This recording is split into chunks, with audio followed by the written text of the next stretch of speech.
절대쌍교 고룡 원저 제14장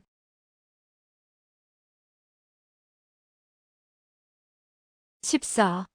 돼지 잡는 선녀. 그녀는 서서히 손을 들었다.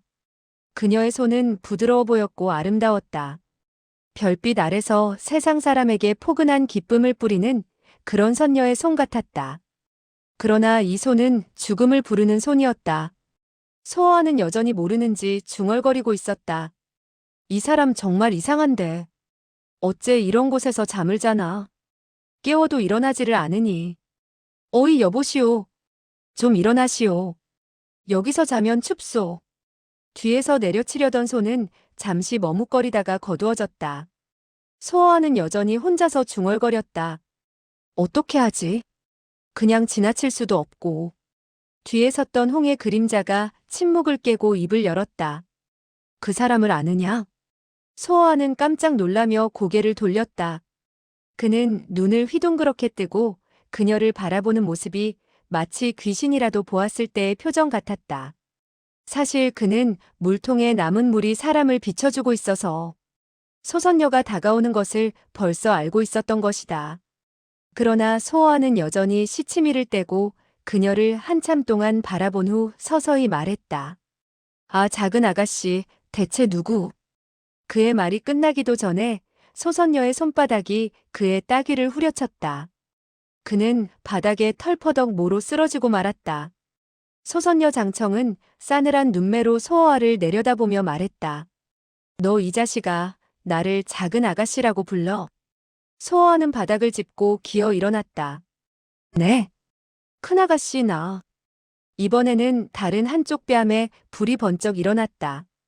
또 그녀의 따귀를 맞은 것이다. 소선녀는 무서운 소리로 말했다. 큰아가씨도 내가 부를 이름이 아냐. 네, 고모, 이모, 다시는 안 그러겠소. 그럼 그렇지. 이 말도 매우 싸늘하게 들렸으나 처음보다는 많이 누그러져 있었다. 이모, 화를 내지 말아요. 저에게 숙부님이 한 분 계신데 그는 사람은 화를 내면 고기가 빨리 쉰다고 했어요. 아니, 사람이 만약에 화를 내면 늙고 추악하게 변한대요. 이모처럼 아름다운 사람이 늙고 추악하게 변하면 되겠어요? 그가 눈을 깜빡거리면서 이런 말을 하자 소선녀는 조용히 듣기만 했다. 그녀는 자신도 모르게 물어보았다. 내가 정말 아름다우냐? 이 말을 하고는 개면쩍었던지 갑자기 따귀를 올려붙이며 한 쌍의 큰 눈을 무섭게 바꿨다. 아름답다 해도 내가 할 말이 아니야. 소아하는 속으로 웃음이 나와 죽을 지경이었다. 그는 이번에 따귀는 한결 가벼워진 것을 느끼며 말했다. 네, 이모는 비록 아름답지만 그러나 난 말을 않겠어요. 이 녀석아, 넌 어떻게 왔지? 저는 몇 분의 숙부님을 따라 여기에 장사하러 왔어요. 오늘 큰 숙부가 작은 말을 한 마리 사서 날더러 타고 놀라고 했는데 그 말이 미친 듯이 달리는 바람에 어리둥절하는 사이에 이곳까지 왔어요. 여기가 어딘지도 모르고 그가 눈을 깜빡거릴 뿐 별 생각도 하지 않고 이렇게 거침없이 말하자 소선녀는 믿지 않을 수가 없었다. 소선녀의 고개가 저절로 끄덕여졌다. 그렇지. 평상시에 순하던 말도 한번 날뛰게 되면 누구도 잡지 못하지. 너 같은 아이가 아니라도. 그녀 자신도 조금 전에 말 때문에 혼이 났기 때문에 자연히 동정이 갔다. 그러나 그녀를 그토록 놀라게 한 것이 바로 눈앞에 이 자식이라는 것을 알 턱이 없었다. 소아는 터져나오는 웃음을 겨우겨우 참으며 계속 말했다. 그 말 때문에 하루 종일 고생을 했는데 겨우 여기에서야 멈췄지요. 우물이 보여서 물을 마시러 왔다가 이 사람을 봤어요. 소선녀는 철심남을 바라본 후 싸늘하게 웃으면서 말했다. 너는 그가 정말 잠든 것 같으냐? 자지 않으면 그럼 죽었나요? 이 녀석 말해주지. 그는 미혼약에 의해서 이렇게 됐어. 이상하다. 도대체 누가 이렇게 했을까? 물건은? 그녀는 소어에 대해서는 조금의 의심도 없이 중얼거리며 철심남의 몸을 뒤졌다. 그러나 그녀는 아무것도 찾지 못하고 몸을 일으키며 말했다. 자식, 빨리 물을 한 통 떠서 그를 깨워라. 내가 물어볼 말이 있으니까. 네, 한 통의 물이 아니라 10통이라도 떠야지요. 그러나 그는 채 한 통도 들지 못하는 것처럼 낑낑거리며 물을 퍼올렸다. 이놈의 물통이 어찌 이렇게 무겁지? 그가 발을 헛디디며 물통을 떨어뜨리자 물이 사방으로 튀면서 소선녀를 흠뻑 적셨다. 소선녀의 추상 같은 욕설이 퍼부어졌다. 이 병신 같은 자식아, 죽고 싶으냐? 소호하는 안색이 창백해지면서 기어 일어나 옷을 벗어 소선녀의 몸에 묻은 물을 닦으며 어물거렸다. 이모, 고모, 난 고의가 아니었어요. 너는 생긴 것은 사람 같은데 돼지처럼 일도 못하는구나. 깨끗하게 닦아내지 못하면 난 너를 죽여버릴 테다. 그녀는 옷을 털고 소호하는 꿇어 앉아서 그녀의 옷을 닦았다. 그녀는 생각할수록 분해서 이 자식을 한 발에 차버리려 하였다. 그러나 그녀의 발이 들리기도 전에 무릎의 음능천이 갑자기 아파지면서 반쪽의 몸을 움직일 수 없게 되었다. 소선녀는 깜짝 놀랐다. 이 자식 너. 미안해요. 일부러 한 짓이 아니에요. 미안해요. 입으로는 이렇게 말하면서 손은 쉬지 않고 계속 그녀의 종비, 양국, 복면, 비령 등의 혀를 전부 점했다. 그녀의 족양명경의 혈도는 완전히 점해진 셈이다. 소선녀라고 어찌 넘어지지 않을 수 있으랴. 소호하는 그제야 웃으면서 일어서서 손을 툭툭 털었다. 야, 갑자기 병이라도 났냐? 어찌 넘어졌지? 하긴 너같이 가냘픈 사람은 이슬비만 맞아도 병이 나기가 10중 8구지. 소선녀는 눈에서 불이 날 것 같았으며 떨리는 소리로 말했다. 내가 날. 미안해. 일부러 한 짓이 아니니까. 이 물은 내 말에게 주려고 했는데. 난 그 엉덩이를 태워서 마음이 아파. 하지만 이렇게라도 돼서 다행이야. 너희들 두 자매 중에 누가 받아도 마찬가지니까. 소선녀는 소리쳤다. 알고 보니 앵도를 다치게 한 것이 바로 너. 내가 태웠구나. 불로 앵도를 태우고 물로 소선녀를 잡았으니 나 돼지가 그렇게 병신은 아니지. 말해두지만 남을 병신으로 취급해선 안 돼. 그리고 언제나 남의 덕만 볼 생각은 마라. 나 같은 아이를 부려먹으려 드니까 불행한 일이 생기는 거야. 그는 철심남을 번쩍 들어 말 위에 올려놓고는 고개를 돌려 소선녀를 향해 웃으면서 말했다. 아 참 그렇지. 그리고 방금 넌 내 따귀를 3번이나 때렸으니 난 그것을 갚아야겠어.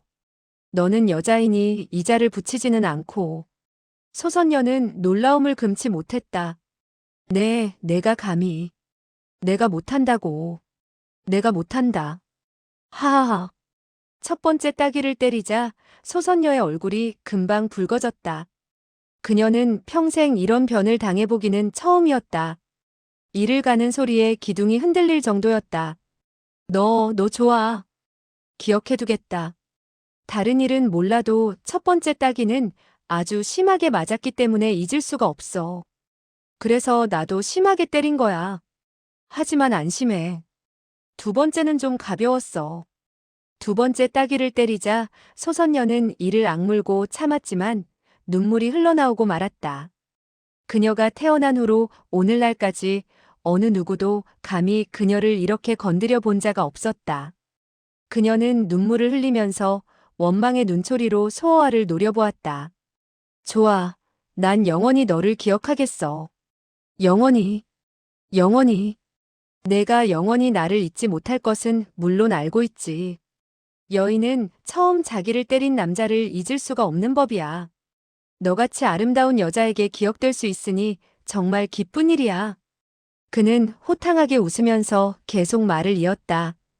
그렇다고 3번째 따귀를 그냥 남겨둘 순 없지. 그런데 다만 너의 3번째 따귀는 그리 아프지는 않았어. 나도 심하게 때릴 순 없으니 어떻게 했으면 좋겠어? 소선녀는 크게 소리쳤다. 너 가서 죽어라. 좋아, 이렇게 하지.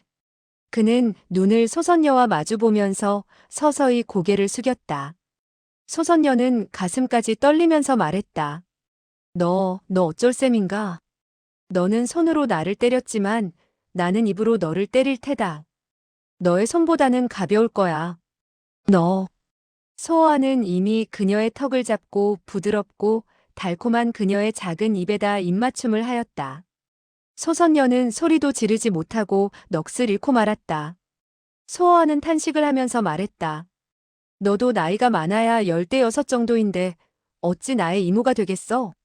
나의 마누라가 되면 몰라도 너의 이 향기로운 입술은 하루에 10번씩 입을 맞춰도 실증 나지 않을 거야. 내가 감히 나를 건드린다면 난 너를 죽이고 말 것이야. 꼭 너를 죽이고 말 거야. 안심하시라고. 이젠 내 몸에 손가락 하나 대지 않을 테니까.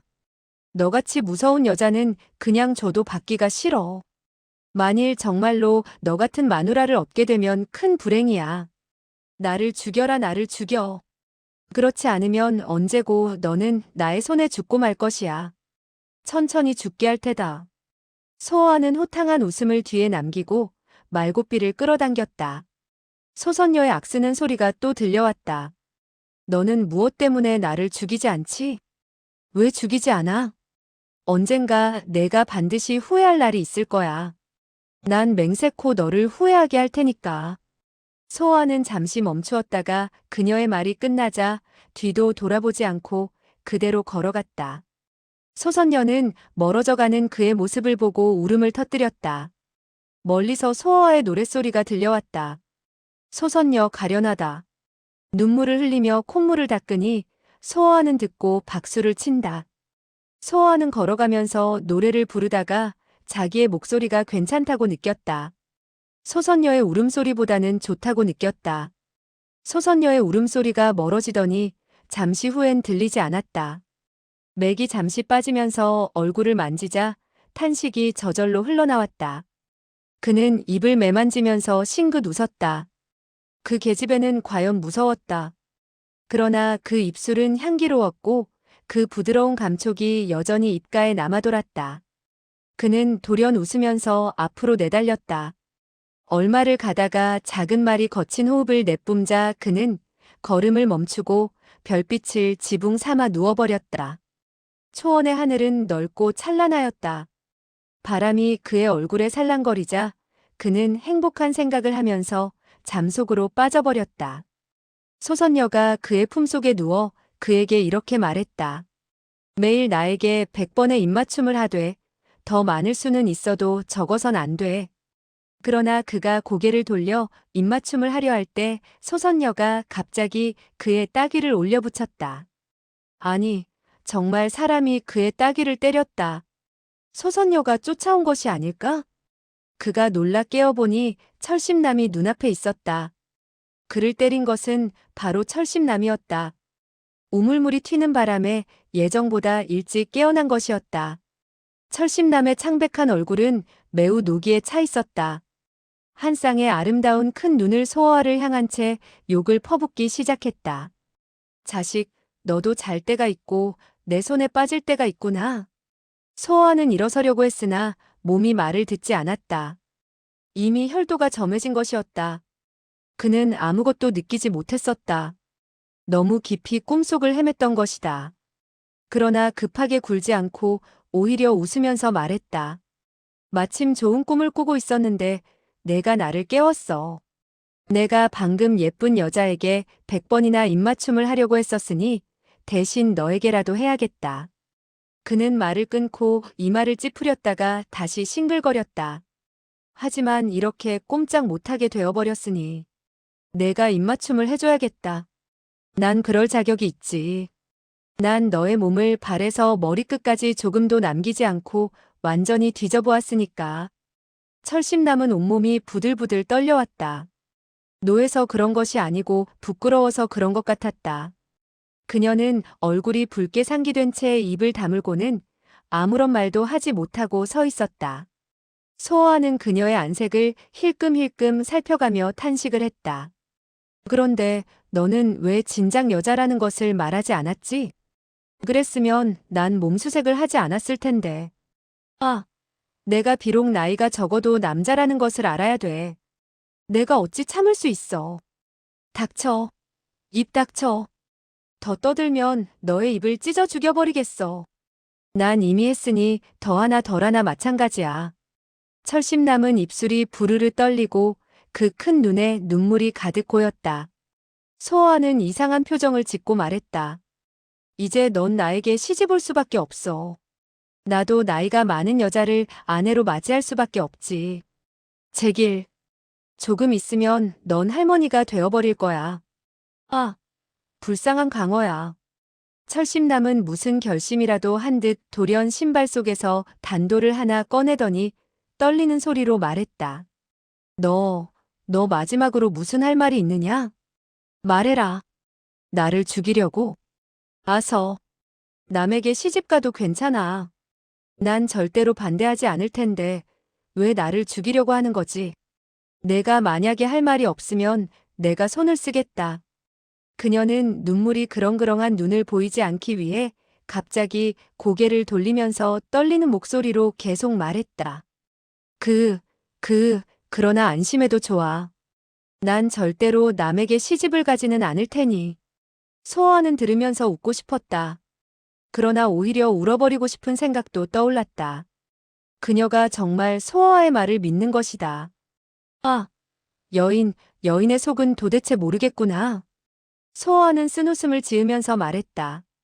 제발 부탁이요. 남에게 시집을 가요. 누구에게든 시집을 가고 싶거든 가요. 난 상관 않겠으니.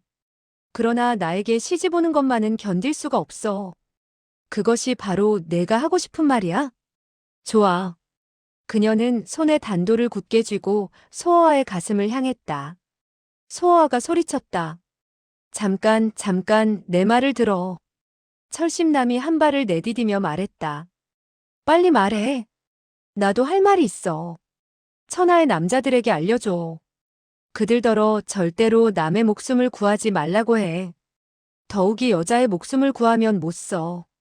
만약 여자를 죽이는 것을 보더라도 말 엉덩이를 태우지도 말고 태워도 자기 엉덩이를 태우고 멀리 갈수록 좋다고 전해줘. 내가 비록 나의 목숨을 구했지만 그러나 난. 그녀는 땅바닥에 주저앉아서 통곡을 했다. 난 어떻게 하지? 어떻게 해야 좋지? 소아는 부드러운 소리로 말했다. 너무 괴로워하지 말고 어서 나를 죽여라. 너에게 고민을 주는 것보다 차라리 내가 죽는 것이 좋겠어. 너의 손에 죽을 수 있는 것을 기쁘게 생각할 테니까. 그는 이렇게 말을 하면서 몰래 철심남을 바라보고 있었다. 철심남이 그의 생각대로 상심하여 울고 있는 것을 보고 소아는 만족스럽게 느꼈다. 여인을 상대하는 방법을 알겠다. 여자의 마음을 움직일 수 있다면 여자는 마치 말처럼 얌전히 너를 태우고 내가 동쪽을 원한다면 동쪽으로, 서쪽을 원한다면 서쪽으로 달려가는 것이지. 그러나 그가 이렇게 득이만만하고 있을 때 철심남은 통곡을 하다가 벌떡 일어나서 앞으로 뛰어 달려갔다. 야, 나를 두고 가지 마. 만약 늑대나 호랑이가 나오면 난 어떻게 하지? 거기다 소선녀라도 온다면 어떻게 해? 내가 너를 구했는데. 바람은 계속해서 산들거리고 별빛은 찬란했다. 그러나 누워있는 소아만은 시원치가 않았다. 그는 화가 나서 탄식을 하면서 중얼거렸다. 강어야, 누구에게 원망을 하겠는가? 이건 모두 여자를 건드렸기 때문이야. 늑대가 너를 먹어도 소선녀가 와서 너를 죽여도 할 수 없는 일이야. 그의 곁에는 작은 말이 언제 왔는지 우뚝 서서 가볍게 소리를 내고 있었다. 소아는 누워서 말을 보며 중얼거렸다. 소백채야, 내 말이 맞지. 다음에 만일 누가 밧줄로 여자를 목매어 죽이는 것을 보면 꼭 도와주고 칼로 여자를 베는 것을 발견하면 칼을 잘 갈아주어야 돼.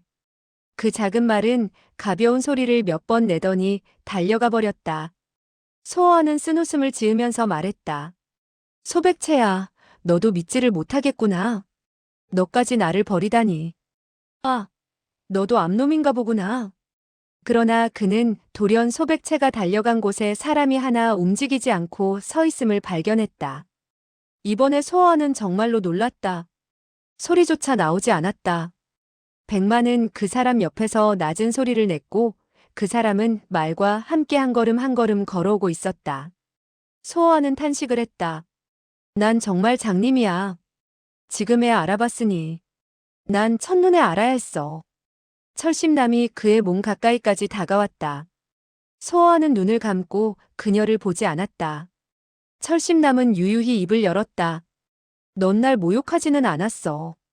소호와는 참을 수 없어 웃으면서 말했다. 지금에야 알았어? 그러나 넌 나를 괴롭혔어.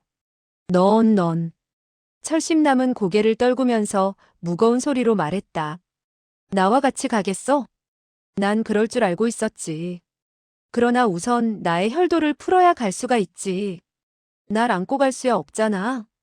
철심남은 얼굴을 더욱 붉히더니 푸우하며 웃음을 터뜨렸다. 몸을 굽히면서 소호와를 가볍게 치자 막혔던 혈도가 풀렸다. 소호와는 쓴웃음을 보이면서 말했다. 너는 금방이라도 나를 죽일 듯 하더니 지금은 손을 이토록 부드럽게 쓰는구나. 아이고 하느님, 아 여인. 그는 일어선 후 가래침을 뱉었다. 철심남은 얼굴을 돌리고 가볍게 말했다. 너에게 나를 쫓아오지 말라고 했었지. 그렇게 하지 않은 건 생각을 해보니까 내가 나에게 좋게 대한다는 것을 알았어. 전에는 몰랐어? 널 못 따라오게 한 것은 그곳이 너무 비밀스러운 곳이기 때문에. 내가 가야 할 곳이 어디지? 그곳은 곤륜산 안에 있지. 악인곡? 내가 가고 싶은 곳이 악인곡이냐? 철심남은 돌렸던 고개를 바로하며 말했다. 넌 어떻게 알지? 소호와는 자기의 머리를 때리면서 중얼거렸다. 하느님, 이분 아가씨는 내가 어찌 악인곡을 알고 있느냐고 묻고 있어. 내가 악인곡을 모른다면 세상에 어느 누가 알겠습니까? 철심남은 눈을 더욱 크게 떴다. 왜? 나에게 왜냐고 묻지 말고 왜 악인곡에 가는지를 말해봐. 넌 악인곡에 갈 사람이 아닌데. 난 다만 사람을 찾으러 가는 거야. 누군데? 말해주어도 모를걸. 내가 모른다고. 악인곡의 크고 작은 일을 내가 모두 알고 있어. 철심남이 놀라면서 말했다. 너, 나는 바로 악인곡에서 자랐어. 뭐? 난 믿지를 못해.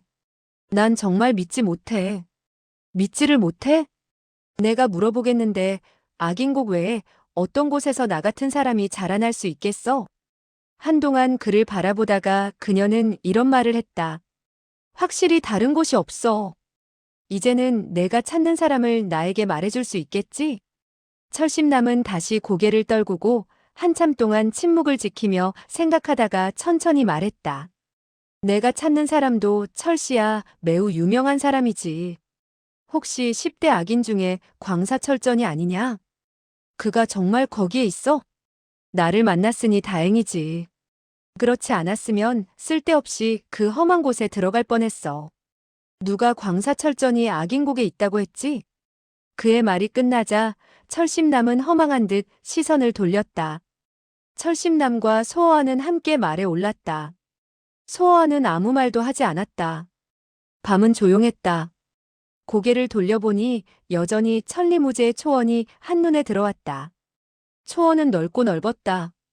조용한 달빛 아래 풀포기들이 가만히 흔들렸다. 그들은 천천히 초원을 지났다. 이 평온하지만 장려하고 단순하면서도 변화 있는 대초원은 이미 소호와의 마음속에 영원히 씻을 수 없는 인상을 남겨놓았다. 그러나 소호와는 고개를 돌리지도 않았고 다시 보지도 않았다. 과거는 흘러갔다. 미련은 남는 것이지 남기는 것이 아니다. 철심남의 얼굴은 달빛 아래 창백했다. 그녀는 아름다웠다. 소호와는 그녀가 여자라는 것을 안 후 그녀가 다른 여자보다 더욱 아름답게 느껴졌다. 그리고 그녀가 자기가 생각하던 것보다 더욱 약하게 생각되자 왠지 마음이 멍했다. 그녀는 철저히 악인곡이 없다는 말을 듣고는 말도 하지 못하고 심지어 움직이지도 못했다. 작은 말이 없었으면 그녀는 걸어가지도 못했을 것이다. 소호와는 몰래 고개를 저으면서 탄식했다. 여인은 과연 연약하구나. 아름다운 여인이나 추악한 여인이나 다 한 가지다. 그는 혼자 쓸쓸히 고개를 저으면서 아무런 소리도 내지 않았다. 한참 후 철심남이 입을 열었다. 너는 벌써 오랫동안 말을 안 했어. 내가 말을 하지 않는데 내가 왜 말을 해야 되지? 그러나 나에게 물어볼 말이 없어. 무슨 이유로 내가 물어보지? 내가 아무것도 모르는 것 같아? 내가 무얼 안다고. 남들 때문에 갈 길이 없어진 너는 아버지를 찾아가려고 했지?